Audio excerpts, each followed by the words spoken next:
마가복음 14장 마지막 절까지 읽었습니다. 오늘도 새벽을 깨우신 여러분들과 온라인으로 동참하는 우리 섬김의 가족들에게 하나님의 크신 평강이 함께 하시기를 원합니다. 지금 우리는 순환의 한 주간의 예수님의 행적을 묵상하고 있습니다. 오늘 읽은 말씀은 수요일부터 금요일까지 되어진 일들입니다. 주일날 아무도 타보지 않은 나귀 새끼를 타고 예루살렘의 만왕의 왕으로 입성하시지요. 종려주일입니다. 월요일에 성전 청결을 하십니다. 돈 바꾸고 또 짐승들 비둘기 파는 상을 다 엎으시고 내 집은 만민의 기도하는 집이다. 화요일 날은 많은 말씀을 하십니다. 바리새인들, 서기관들, 제사장, 예수님의 공생의 기간 중에 가장 많은 말씀을 하신 날입니다. 또 종말에 대해서 말씀하시고요. 수요일 날 마리아가 옥합을 깨뜨려서 예수님께 드립니다. 오늘 우리가 읽은 그러한 말씀 14장에 나오는 말씀이죠. 이미 마태복음에 다 나왔던 말씀입니다. 베다니에 가서 예수님이 쉬시는 동안 나사로의 누이 동생인 마리아가 자기가 결혼 준비를 해놓은 좋은 향유 옥합을 깨뜨려서 예수님의 발에 붓고 씻겨드리는 그러한 모습을 제자들이 본 것입니다. 그 중에서 가룟 유다라고 하는 제자는 이거 팔면은 300데나리온쯤 나갈 건데 가난한 사람을 좀 도와주지 왜 허비하느냐 그럽니다.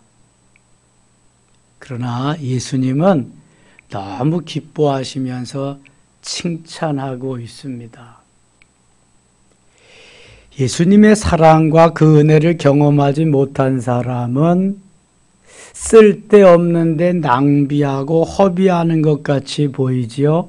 그러나 주님을 사랑하고 주의 사랑을 덧입은 주님의 자녀들은 그것이 허비하고 낭비하는 것이 아니라 내가 할 수 있는 최선의 최고의 최상의 것으로 주님을 섬겨드리는 일이기 때문에 조금도 아깝지가 않습니다. 그런데 예수님은 허비한다고 하는 제자 가룟 유다의 편이 아니라 정말 잘했다고 칭찬해주는 마리아의 편이었습니다. 이제 마리아는 예수 그리스도의 죽음을 생각지 못하고 사랑의 표현으로 다만 예수님을 섬겼을 뿐인데 예수님은 죽어서 장사를 치르는 그것까지도 생각하고 복음이 전파되는 곳에는 어디든지 이 여자의 행한 일이 전파되리라 하면서 너무 좋은 일을 했다고 칭찬해 주십니다. 얼마나 귀한 일인지 몰라요. 3절 한번 보겠습니다. 14장 3절 예수께서 베다니 나병 환자 시몬의 집에서 식사하실 때 한 여자가 매우 값진 양이고 순전한 나드한 옥합을 가지고 와서 그 옥합을 깨뜨려 예수의 머리에 부으니 사실 옥합은 유리병이지요. 유리병 중에서도 아주 좀 고급진 것으로 넣었겠죠. 향유가 값진 것이니까 이 옥합을 깨뜨려 예수의 머리에 부으니 요한복음 12장에는 발에 붓고 마태복음이나 마가복음에는 머리에 부었다 이렇게 조금 차이가 있습니다만 어디에 붓든지 이건 귀한 행위입니다. 어떤 사람들이 화를 내어 서로 말하되 어찌하여 이 향유를 허비하는가. 허비한다. 이게 허비를 해도 값진 허비지요. 낭비를 해도 이것은 너무 귀한 낭비입니다. 예수님 앞에 드리는 것은 허비나 낭비가 없습니다. 다만 우리의 생각이 그럴 뿐이죠. 머리의 신앙은 허비할 수 있고 낭비할 수 있지만 가슴의 신앙은 결코 허비나 낭비가 될 수 없는 친정 예수님을 사랑하는 사랑의 표현입니다. 나의 신앙 고백의 표현이지요. 나는 이것을 주님 앞에 드림으로 더 주님 앞에 가까이 갈 수 있다. 주님과 하나가 될 수 있다는 아름다운 마음이 거기에 담겨 있는 거죠. 이 향유를 300데나리온 이상에 팔아 가난한 자들에게 줄 수 있었겠도다 하며 그 여자를 책망하는지라. 아니, 예수님께 드렸는데 지가 뭔데 책망을 해요? 지가 거기에 보태준 거 있어? 도와준 거 있냐고. 우리는 훈수도 잘 두고 참견도 잘 하는데요. 쓸데없는 일에는 참견하지 말고 훈수를 두지 말아야 됩니다. 이건 얼마나 쓸데없는 일인지 몰라.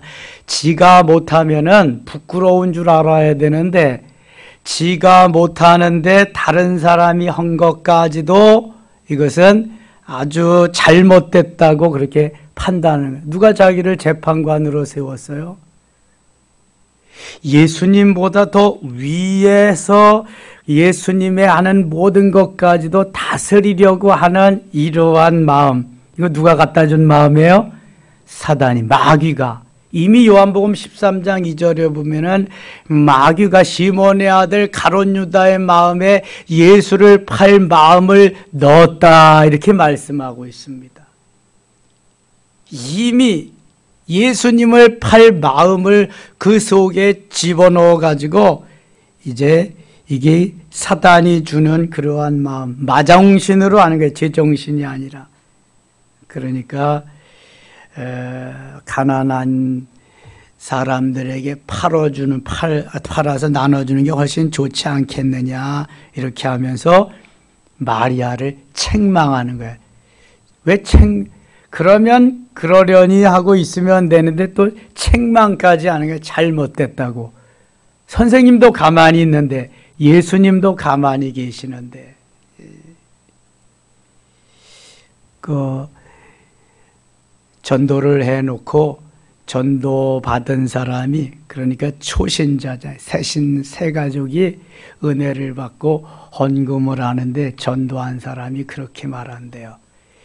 이렇게 헌금할 때는 많이 할 필요가 없다고, 그냥 적당히 하면 되는 거라고. 그리고 초신자 때는 11조도 안 해도 괜찮다고, 뭘 그렇게 열심히 하냐고 그린대요. 전도는 해놨지만 그건 마귀입니다. 마귀. 나보다 잘하는 것을 못 보는 그러한 것은 마귀입니다. 이거는 하나님의 마음이 아니에요. 하나님의 성품이 아니란 말이지. 더 좋게 하시는 하나님인데, 야, 부끄럽다. 초신자가 저렇게 하는데 나는 더 분발해야 되겠다. 아니, 예수님의 제자도 아닌 한 여인, 한 자매가 저렇게 하는데 나는 예수님 더 사랑하고 더 잘 섬겨야 되겠다. 이게 제대로 된 마음 아니겠습니까? 마귀는 그런 꼴을 못 박은데, 그래서 이렇게 비토를 놓는 거예요. 파토를 내는 겁니다. 6절 예수께서 이르시되 가만두라. 너희가 어찌하여 그를 괴롭게 하느냐? 그가 내게 좋은 일을 하였네. 예수님은 칭찬하시, 좋은 일을 했다. 가난한 자들은 항상 너희와 함께 있으니 아무 때라도 원하는 도움을 줄 수 있거니와 나는 너희와 항상 함께 있지 아니하리라. 이것은 예수 그리스도의 죽음을 이미 예고한 상태에서 그 길로 가신다는 거예요. 8절 같이 읽겠습니다. 8절 그는 힘을 다하여 내 몸에 향유를 부어 내 장례를 미리 준비하였느니라. 사실 마리아는 예수님의 장례를 준비하고 한 것이 아니거든요. 그냥 예수님 사랑해서 예수님께 무엇인가 드리고 싶어서, 대접하고 싶어서 마르다는 음식으로 대접을 했지만 마리아는 마음으로 정성으로 자기의 가지고 있는 전부를 들여서 예수님을 대접합니다. 섬깁니다. 공개합니다. 그러니까 예수님이 칭찬하는 거예요. 마리아가 미처 생각하지 못한 그 엄청난 일까지 장례를 준비해서 나에게 이 향유를 부었다. 그러면서 그 다음에 더 엄청난 은혜와 복을 주십니다. 10절 같이 읽어요. 내가 진실로 9절 내가 진실로 너에게 이르노니 온 천하에 어디서든지 복음이 전파되는 곳에는 이 여자가 행한 일도 말하여 그를 기억하리라 하시니라. 아멘.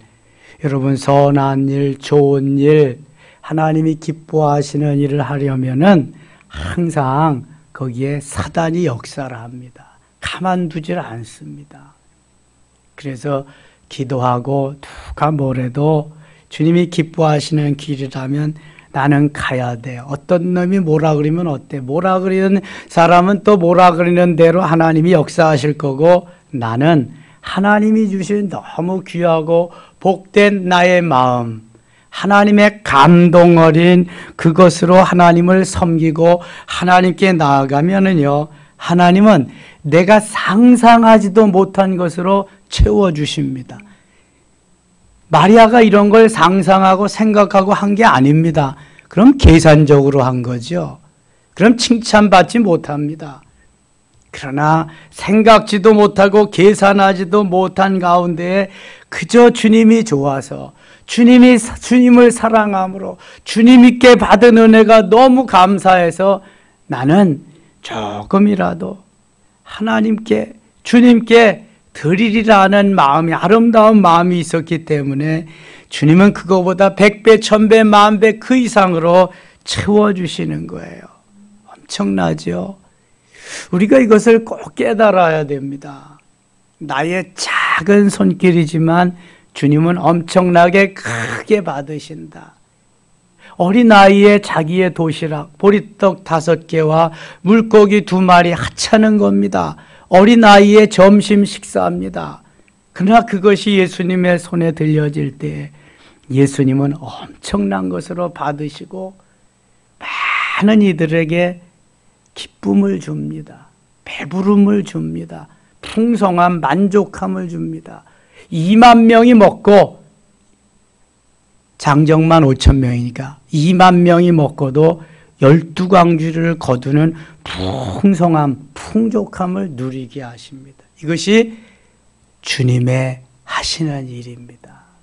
나는 부족하고 연약해도 주님은 풍성하시고요, 강하시고요, 얼마나 엄청나게 우리에게 주기를 원하시는지 몰라요. 그러니까 이게 믿음의 그릇이라니까요. 믿음의 그릇을 잘 준비하기만 하면 역사가 일어나요. 그래서 비전 있는 믿음으로 우리가 나가면 믿음과 비전으로 반드시 승리케 될 줄 믿습니다. 믿음과 비전으로 어려운 일도 도전하고 돌파하고, 믿음과 비전으로 주님을 섬기면서 주 앞에 나갈 때 역사가 일어나되 엄청난 역사가 일어날 줄 믿습니다. 10절, 12 중에 하나인 가룟 유다가 예수를 넘겨주려고 대제사장들과에게 가매 그들이 듣고 기뻐하여 돈을 주기로 약속한 유다가 예수를 어떻게 넘겨줄까 하고 그 기회를 찾더라. 이거 가룟 유다 속에 뭐가 들어가서 그런 거예요? 사단이, 마귀가 들어가서 예수님이 돈으로 보이는 거예요. 예수님을 팔궁리만 하고 다니는 거예요. 교회 안에도 마귀의 역사가 있다 없다? 있다. 12 중에 하나가 마귀가 됐잖아요. 가룟 유다가. 그리고 이것이 내 마음에 합하고 내 마음을 기쁘게 해줄 때는 성령의 역사로 이렇게 다가오는데, 내 마음이 아니고 이게 언짢게 되고 이게 아니다 싶으면은 여전히 사단이 딱 잡아가지고 역사합니다. 그게 베드로잖아요, 베드로. 그래서 예수님 곁에서 칭찬받을 때 너무 좋아가지고 간이라도 다 빼어줄 듯이 그런 고백을 하는데 예수님이 이제 죽으러 가신다고 그러니까 안 된다고 막 난리를 치고 예수님을 3번씩이나 모른다고 부인하는 그 큰 소리 치던 베드로가 이렇게 바뀌고 맙니다. 얼마나 간사한지 몰라요. 우리 인생이 간사합니다. 사람이 너나 할 것 없이. 그래서 얼마만큼 나를 다잡고 간사함, 치사함을 다 몰아내고 굳건히 성령께 붙잡혀서 가느냐. 이게 관건이요. 이게 너무너무 중요한 거야. 예수님이 베드로에게 이렇게, 예수님이 가룟 유다에게 이렇게 말씀하세요. 21절 갑니다. 21절. 인자는 자기에 대하여 기록된 대로 가거니와. 하나님이 말씀하신 대로 예수님은 그 길을 가는 거야. 인자에 온 것은 섬김을 받으려 함이 아니라 도리어 섬기려 하고 자기 목숨을 많은 사람의 대속물로 주려 함이니라. 그래서 그 길로 가는 거예요. 거기에 쓰임받는 사람이 가룟 유다야. 그렇지만 가룟 유다, 쓰임받는 가룟 유다는 차라리 태어나지 않는 게 좋겠다. 인자를 파는 그 자에게는 화가 있으리로다. 그 사람은 차라리 나지 아니하였더라면 자기에게 좋을 뻔하였느니라 하시니라. 차라리 태어나지 않아요. 하나님의 뜻을 이루는 도구로 내가 쓰임받기는 했지만 너 자신으로 봐서는 이 땅에 태어나지 않은 것이 훨씬 더 좋을 뻔했다. 예수님 이렇게 말씀하십니다. 하나님의 영광을 드러내는 데에 도구로 쓰임을 받아야지 하나님의 영광을 가리우는 마귀짓을 하는데 도구로 쓰임 받으면 되겠어요? 이게 태어나지 않는 것이 차라리 낫다 그래. 22절부터는 성만찬 예식이 행해집니다. 수요일 날 오후쯤 주님이 허리에 수건을 동이시고 대에 물을 떠다 놓으시고 제자들의 발을 씻기십니다. 그리고 다락에 오르셔서 성만찬 예식을 행하시죠. 그것이 수요일 오후에 이제 되어지고 목요일 날 오후에 되어지고 목요일 날 그 저녁에 그렇죠. 목요일 날 저녁에 오후에 세족식 발을 씻겨드리고 저녁에 다락에 오르셔서 성만찬 예식을 하십니다. 그리고 다 끝난 다음에 겟세마네 동산에 제자들을 데리고 가서 같이 기도하십니다. 그래서 시원치 않은 제자는 산 밑에 남겨두고 베드로, 요한, 야고보를 데리고 돌 던질 만한 거리에서 기도하십니다. 자, 28절 한번 보겠습니다. 그러나 내가 살아난 후에 너희보다 먼저 갈릴리로 가리라. 베드로가 여짜오되 다 버릴지라도 나는 그러하지 않겠나이다. 예수께서 이르시되 내가 진실로 내게 이르노니 오늘 이 밤 닭이 2번 울기 전에 내가 3번 나를 부인하리라. 베드로가 힘있게 말하되 내가 주와 함께 죽을지언정 주를 부인하지 않겠나이다 하고 모든 제자도 이와 같이 말하리라. 다 아주 결연한 의지를 보여요. 그리고 나서 이제 겟세마네 동산에 기도가 나옵니다. 32절 그들이 겟세마네에 하는 곳에 이르되 예수께서 제자들에게 이르시되 내가 기도할 동안에 너희는 여기 앉아 있으라 하시고 겟세마네라는 말은 무슨 의미가 있다 그랬어요? 기름을 짠다. 감람산 안에 겟세마네라고 하는 동산이 있습니다. 감람산은 감람나무가 많아서 붙여진 이름이고 감람나무의 열매가 많이 열리기 때문에 기름을 짜서 감람유를 만듭니다.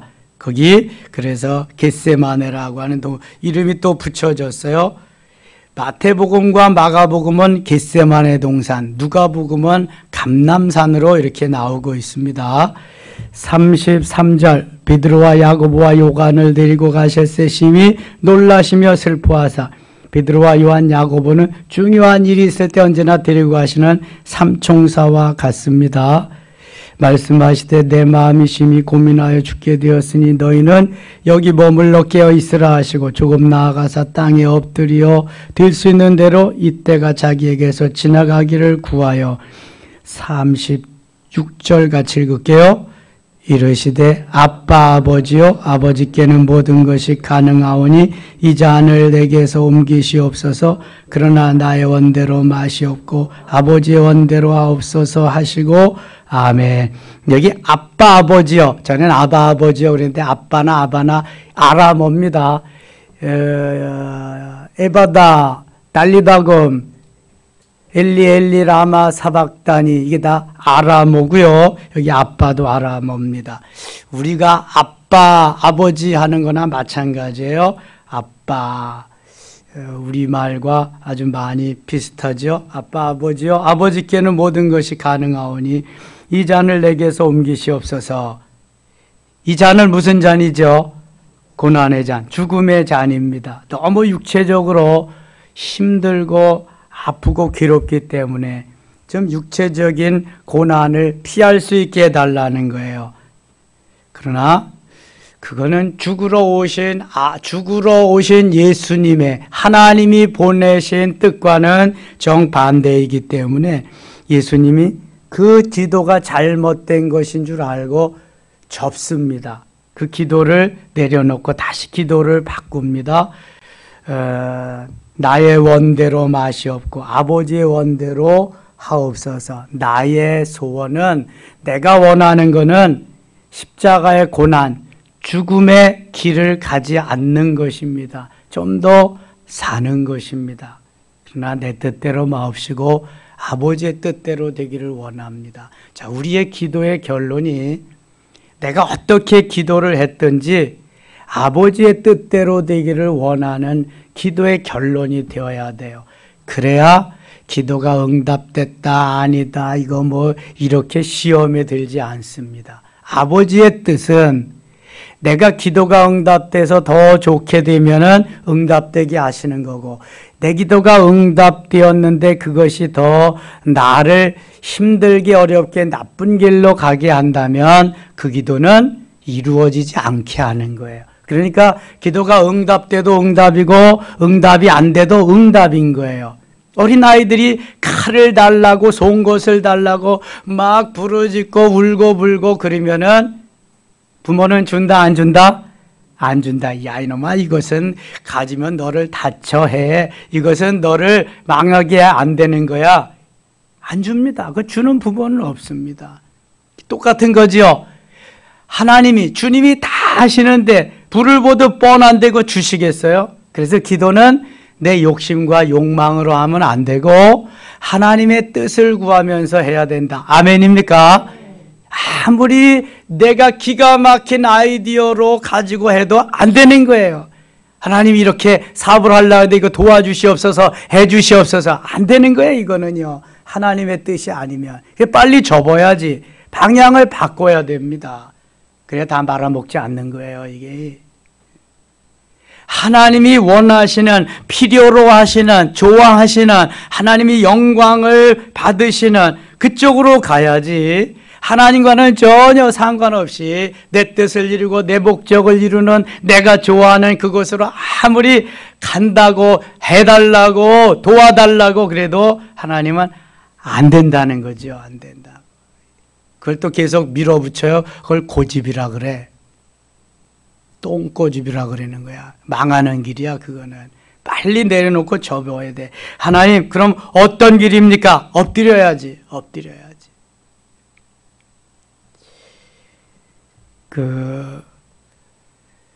모나미를 모나미 볼펜을 만드신 분이 사업에 얼마나 실패하고 또 실패하고 계속 그래가지고요. 기도하는 가운데, 야, 이제 나는 이거 사업에 재능이 없나 보다. 나는 이거 접어야 되려나 보다. 다른 사람은 사업도 잘 되는데. 그래서 기도하면서 금식하면서 그러는 가운데 하나님이 요한복음 21장 말씀을 주시는 거야. 실패하고 아무것도 할 수가 없고 잡을 수도 없었는데 주님이 나타나셔서 배 오른편에 그물을 던져라. 그 말씀에 순종해서 그물을 던졌더니 큰 고기만 153마리나 잡고 2배 가득 차게 어획골을 올렸더라. 야, 바로 이거다 이거. 내가 내 욕심과 욕망에 차서 사업을 하려고 하니까 안 되지. 말씀에 의지해서 해야 된다. 말씀에 의지해서. 하나님 말씀만 하시옵소서. 그래서 아예 상호를 모나미 153이라고. 153이 그게 성경 구절이요. 요한복음 21장 몇 절인지 잊어버렸다. 11절인가. 그걸 딱 거기다가 넣고 상호를 아예 그렇게 놓고 사업을 시작한 거예요. 어때요, 여러분? 그냥 날개 돋친 듯이 몇 절이에요? 6절이에요? 날개 돋친 듯이 막 팔려나가는 거예요. 지금이야 좋은 볼펜들이 너무 많으니까 모나미 많이 쓰는 용도가 적어졌지만 우리 자라나던 시절에는요 모나미밖에 없어서 맨 모나미야. 그냥 다 모나미. 엄청난 그냥 판매고를 수입고를 올리고 그랬죠. 여러분, 우리가 승리할 수 있고 우리가 형통할 수 있고 하나님을 기쁘시게 해드리는 방법은 내 원대로가 아니라 아버지의 원대로, 내 뜻대로가 아니라 아버지의 뜻대로, 아버지께서 원하시는 그 길을 가는 거예요. 이게 손해가 나도 힘들어도 어려워도 그래서 주님 뜻대로 하는 거예요. 주님 뜻대로 살기로 했네. 주님 뜻대로 살기로 했네. 결정을 하고 결단을 하고 가야 되는 거예요. 그래야 사는 거예요. 그럼 죽어도 살고 살아도 살고 영원히 사는 역사가 일어날 줄 믿습니다. 자, 37절. 돌아오사 제자들이 자는 것을 보시고 베드로에게 말씀하시되 시모나 자느냐? 내가 1시간도 깨어있을 수 없더냐? 시험에 들지 않게 깨어있어 기도하라. 마음에는 원이로되 육신이 약하도다. 시험에 들지 않게 깨어있어 기도하라. 이것은 기도하지 않으면 시험에 든다는 거예요. 기도해야 시험에 들지 않고 주의 뜻을 분별할 수 있다는 거예요. 그래서 그렇게 하면은 시험에도 들지 않지만 모든 것을 주님이 원하는 대로 내가 내 뜻을 내려놓고 갈 수 있다는 거예요. 예수님이 제자들을 보니까 너무 육신적으로 힘들어 보여. 그래서 마음에는 원이로되 육신이 약하도다 하시고 그들을 격려해 주십니다. 이 말은 위에 사람이 아랫사람에게 하는 거예요. 지체 높은 사람이 낮은 사람에게 하는 것이지 내가 그것을 갖다가 써먹으면 이것은 옳지 않은 거예요. 마음은 원이로되 육신이 약해서요. 그건 자기 변명이란 말이지. 예수님이 인정해 주실 때에 예수님이 불쌍히 여길 때 하시는 말씀이다. 41절 세 번째 오사 그들에게 이르시되 이제는 자고시라 그만 되었다. 때가 왔도다. 보라 인자가 죄인의 손에 넘기오리라. 자, 넘어가겠습니다.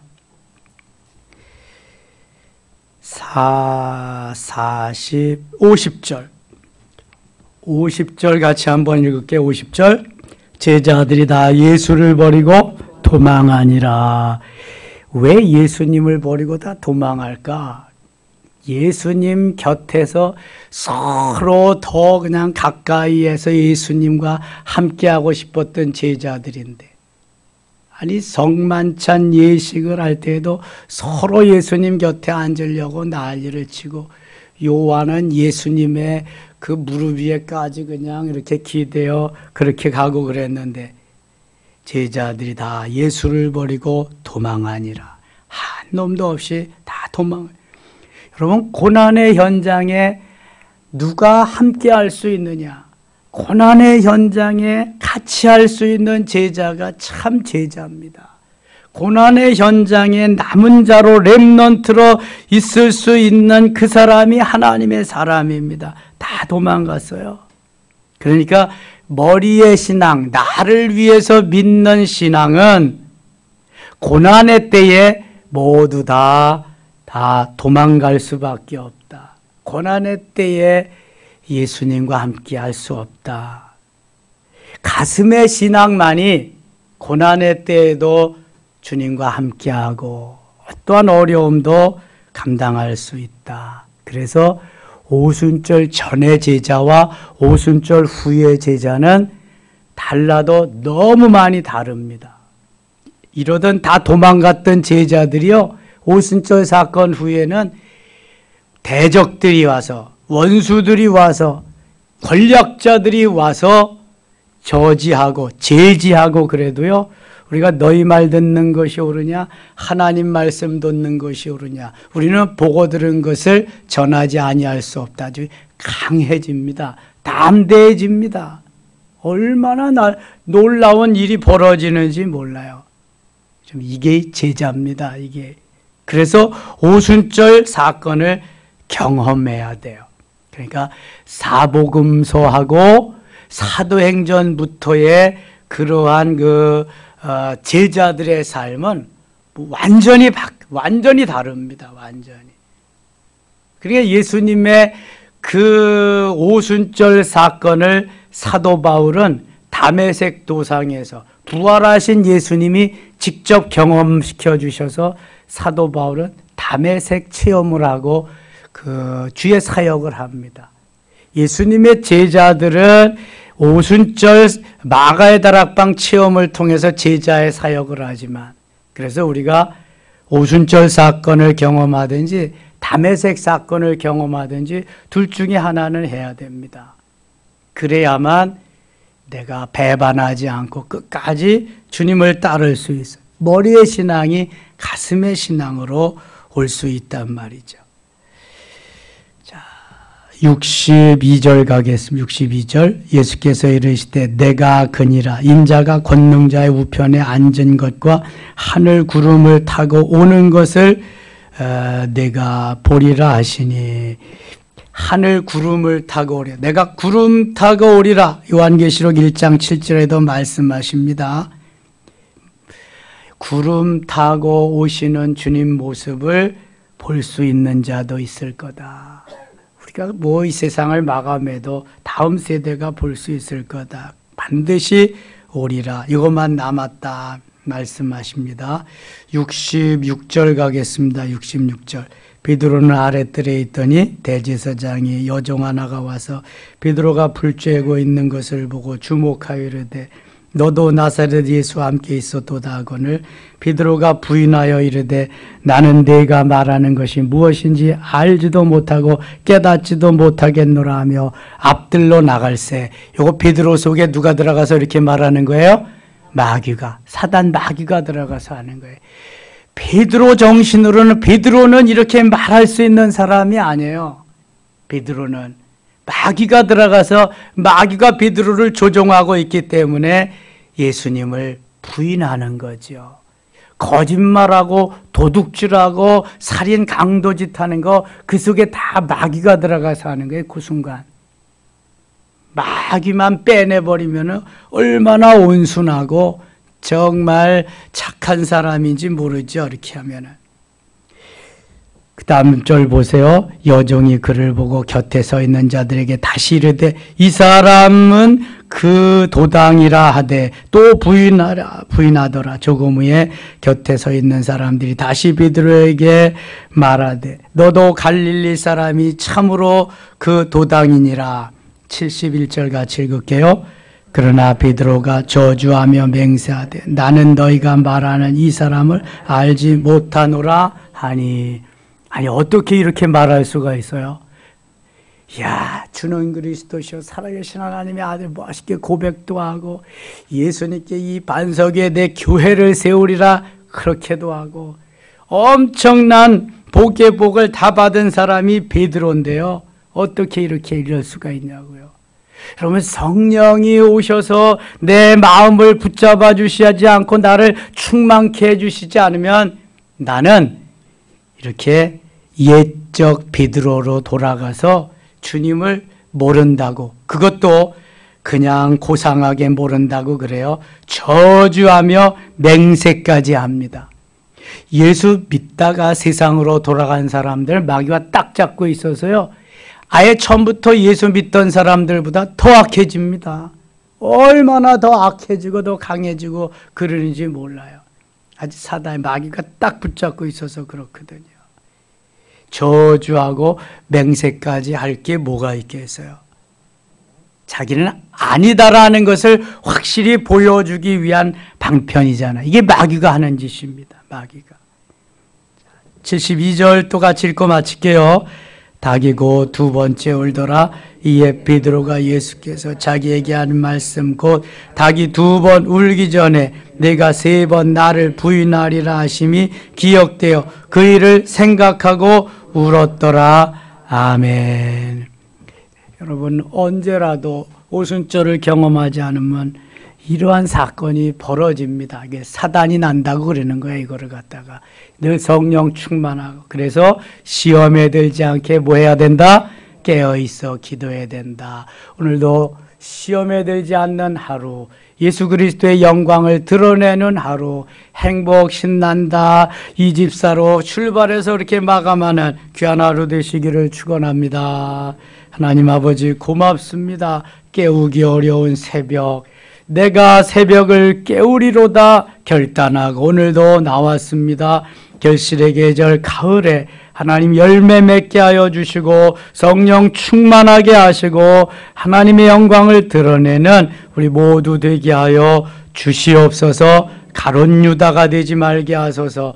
또 베드로가 되지 말고 오순절 이후에 베드로와 다른 11 제자들과 같이 되게 하여 주시옵소서. 예수님의 이름으로 기도드리옵나이다. 아멘.